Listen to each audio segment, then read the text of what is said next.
We're going to do the handover video on the Benimar 282. We're going to start on the outside and then we're going to move on to the inside. Coming over to the passenger side, you've got your fill-up point. Into there is your diesel, where you can fill up. On your passenger side, you've got your bonnet release catch, which is just here. Pull that to release the bonnet. And whilst I'm here, I'll also show you your remis cab blinds, which are just here. You've got them on the side windows here and then also at the front as well. To operate these, all you've got to do is simply pinch and then pull down. I typically find it's a lot easier to use these when pulling down from the bottom. If you lead from the bottom, they often line up first time and connect into place there. Each of these blinds are magnetic strips, which you can see on the side, and they'll just connect together. Coming round to the front of the vehicle, underneath the bonnet, the main thing that you need to know underneath here is if you're ever going to jump start the vehicle. If that is the case, your negative goes onto here and your positive is just located underneath this cap here. You'll notice that you've got a positive symbol just on the top there, just to indicate that that's where your positive connects to. To lift this cap up, all you need to do is get your main key, just like so, and use it to leverage up the cap, and then you can connect your positive outlet.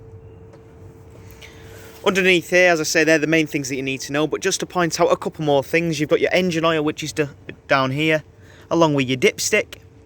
You've then got your brake disc fluid, your engine coolant, your power steering fluid, which is just here, and then finally your washer fluid, which is just in there.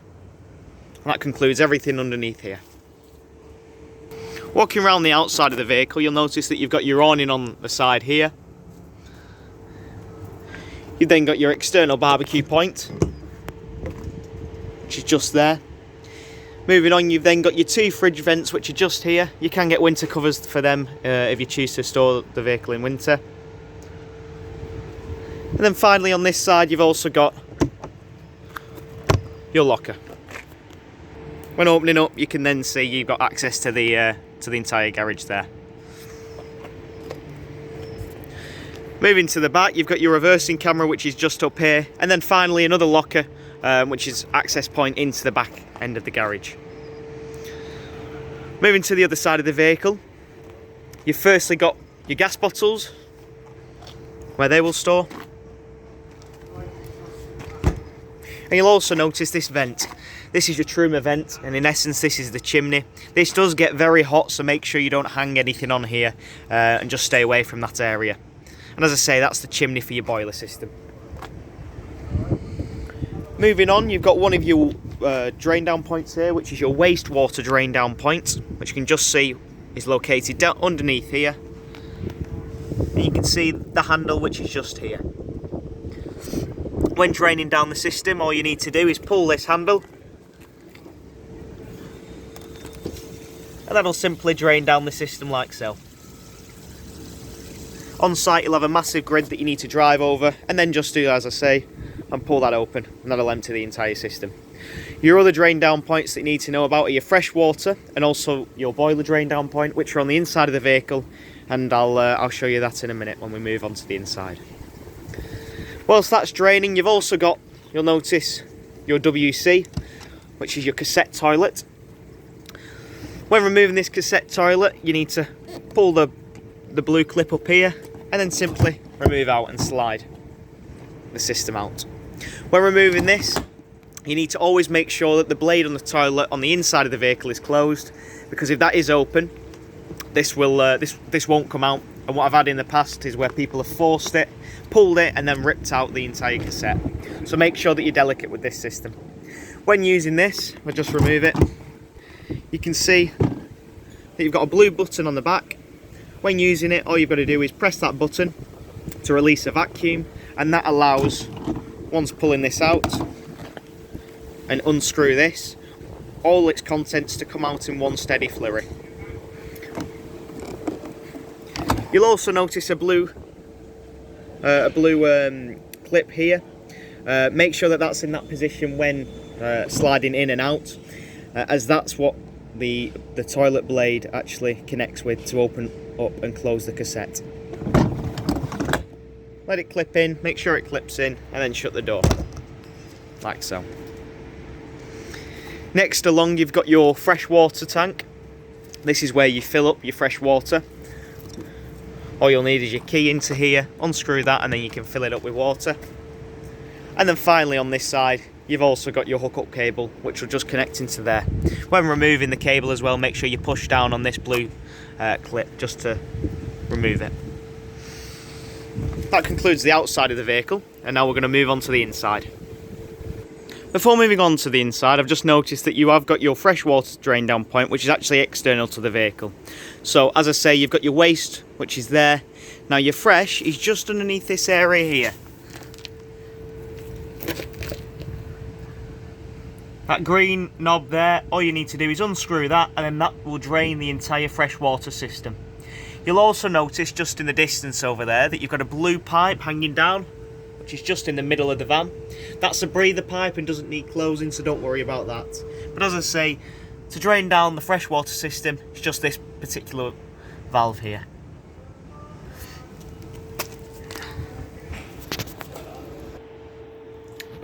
Moving on to the inside of the vehicle, you can see that you've got your control panel, which is just on the right hand side as you walk in. Firstly, if I click that top button, that is your master switch. That'll activate everything in the vehicle. You've then got your 12 volt button there, which will control your lights and will run everything off the leisure battery. You've then got your pump, which is here, which you can hear activating as I click that on. In regards to the pump, what you need to do is when you're on your site and you're filled up with all your water, you need to click your pump to activate it. You then need to go to all of your taps, including your shower point, turn them on and turn them to hot. What that's going to do is going to pull water from the freshwater system, pull it through the boiler, so therefore priming the boiler, and then finally it's going to come out to the end of the tap, priming this system. Initially it's going to spurt and splutter, and once it's running steadily you prime your system. And as I say, you need to do that for your all your taps, including your shower. Once you've done that on hot, flick it over to cooled and do the exact same. It'll spurt and splutter, and once it's running steadily, as I say, you prime your system. Once you've done that, all you need to do is leave that pump on, providing you've got water in the vehicle. Make sure you leave that on, as each of your taps have isolation switches, or rather micro switches, which when you turn on will activate the pump. But obviously just make sure the pump isn't on when you've not got any water in the vehicle. Next, you've then got your external light, which is the door light, which is just on the outside of the vehicle, just through there. Coming down to the bottom, you've then got your habitation battery. You know that because it's a battery with the back of a vehicle in it. If you click that, it'll show you what level we're at. You then got next to that your vehicle battery. You then got your freshwater system, which again it'll show you your level. And then finally you can alter the brightness of the screen using this button here. And that concludes everything on your control panel. It's also worth noting whilst I'm here, when you are hooked up, your hookup cable will illuminate. Next to the door as you're walking, you've also got a seat here. I've just removed the cushion because underneath this area, you'll notice you've got your RCD breaker and your fuses. Your fuses are on this side, and then you can also see your RCD breaker is here. If the van ever trips, you need to come to this area. And as I say, you've got your fuses on that side, so you can check for fuses that have blown. And as I say, that is all in this area here, which is on the left hand side where your seat is. It's worth noting as well, on your RCD breaker, you have a test button. So for example, if you can't get any power to the vehicle and none of your lights are turning on or anything, or nothing 230 volt is working, come to this area, click the test button, and if the switches trip, you know that you're getting power to the vehicle, so there's therefore a fault with your van and not the site. From there you can then move on to your fuses and isolate the problem. As I say, it helps isolate that issue and narrow down the problem. Before moving out to the lounge, I've just removed this cushion so you can also see where your freshwater tank is located. Just to remove here, you can see that as I say, you've got your freshwater tank, which is just here. You've then got this swivel cap, which you can swivel and undo if you ever choose to access this area. This is for cleaning purposes and things like that. And as I say, that is just located underneath your forward-facing passenger seats. Moving on to the lounge area, I'll just show you how to operate the drop-down bed. Obviously, you'll need to make sure that your master switch is turned on for this. And then simply click this button and you can and you can lower the bed. Obviously, make sure that the area is clear, and then it'll stop automatically. And then you're up onto your bed there. We say that you can keep all your bedding on with these beds, just with your pillows, stick them at the front and store them elsewhere, so it doesn't get caught underneath the roof. And then you can take it all the way up, just like so.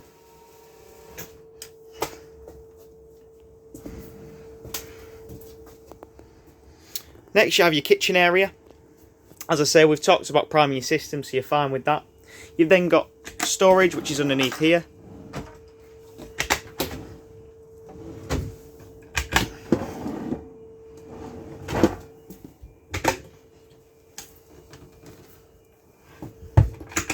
And then finally, your hob and also your oven. You've also got an electric ring, which is just there, which is nice, so when you are on electric hookup, you can utilise the electric ring. You then got more storage above, which is just here, and then just above the oven and grill, an extractor fan.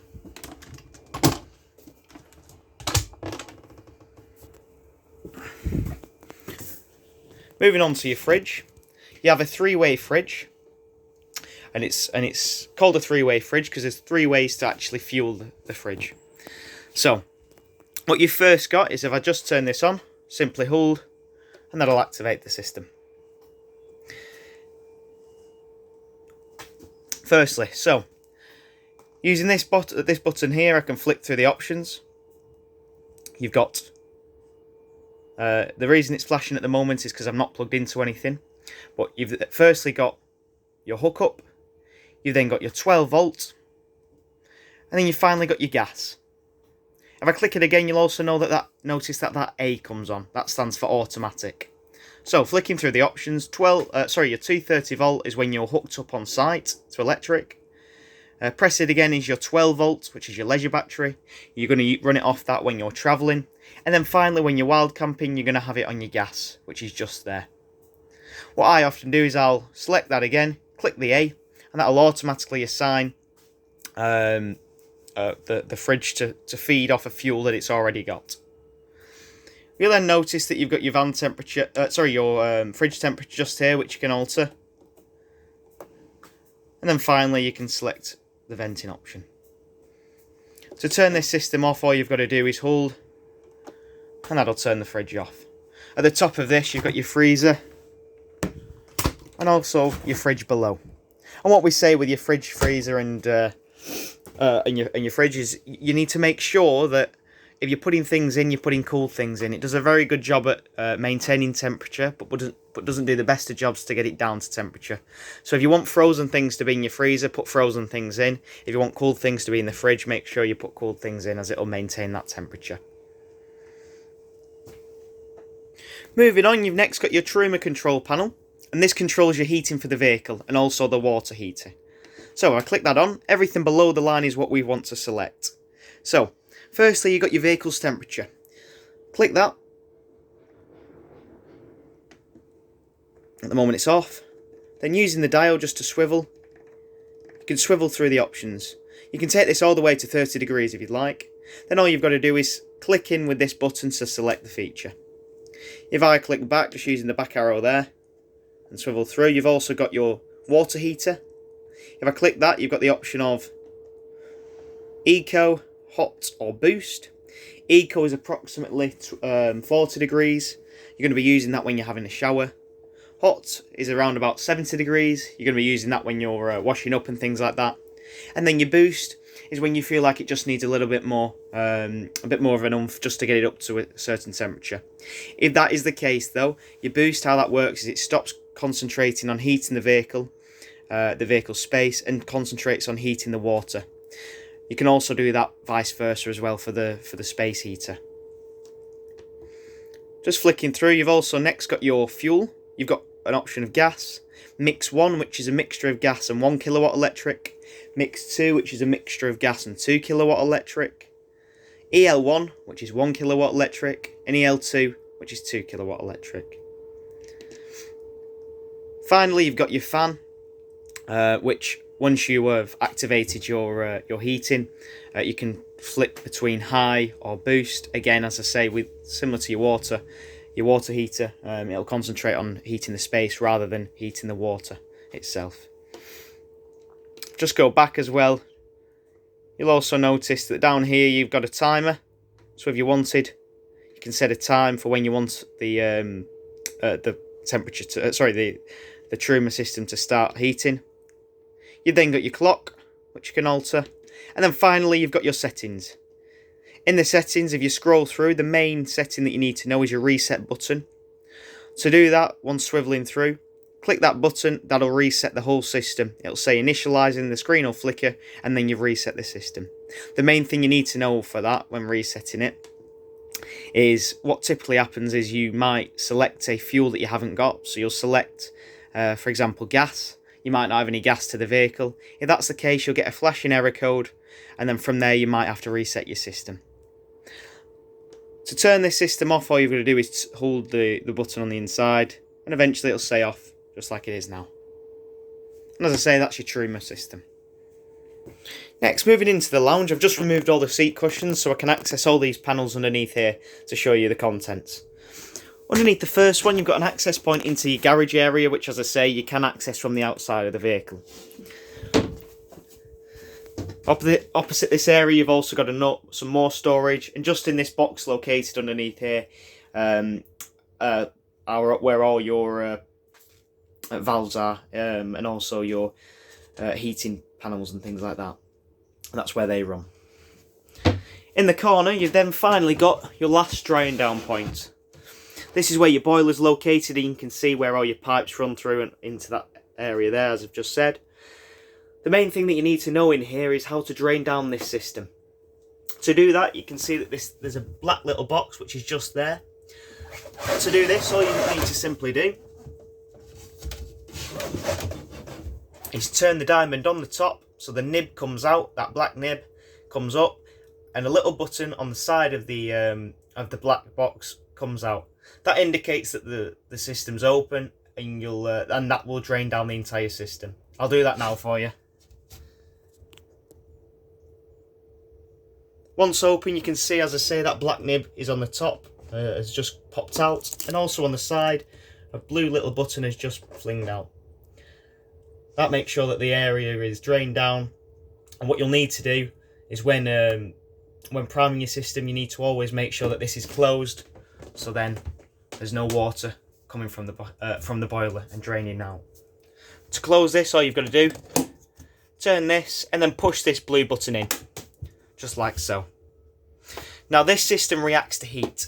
It's also known as a frost protection valve, and it's a fail-safe, so if you ever forget to drain down the system, what will often happen is this will ping out automatically and drain down the boiler system.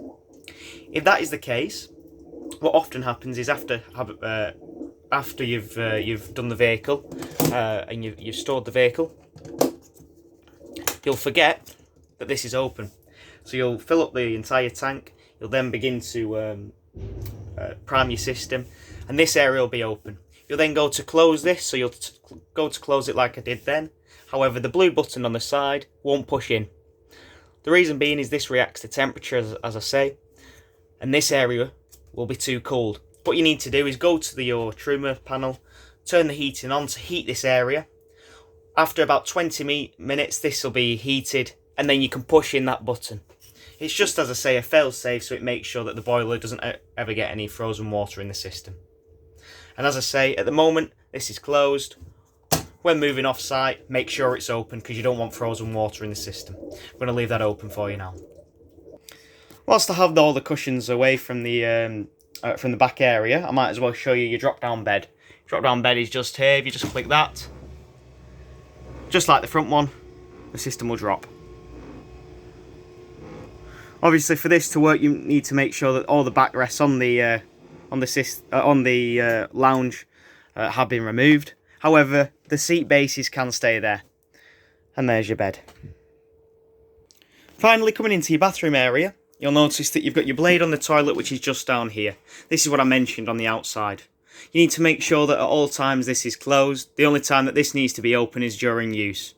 So, when using this, simply open the cassette up. That'll then open the cassette, which you can then look down into. So all the waste will then drop into the cassette. You then need to flush the system just using the blue button there.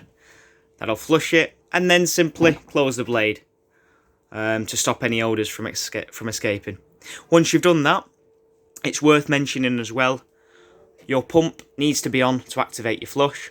And then on that panel there, you'll also get like a red light, just indicating that when the cassette is full and needs to be emptied. We've spoken about, obviously, your taps and your shower, that you also need to make sure that they are that the system's been primed. Finally, on all your windows, you've got these, you're just pushing the button, you can undo the latches, and then you can simply push out, just like so. On all of your windows, you have your fly screens and blackout blinds, and then simply pull towards you and lock into place. You need to always make sure that these areas are locked when travelling, and make sure they're not stuck on the venting so air can escape through, as obviously it could be a hazard when travelling.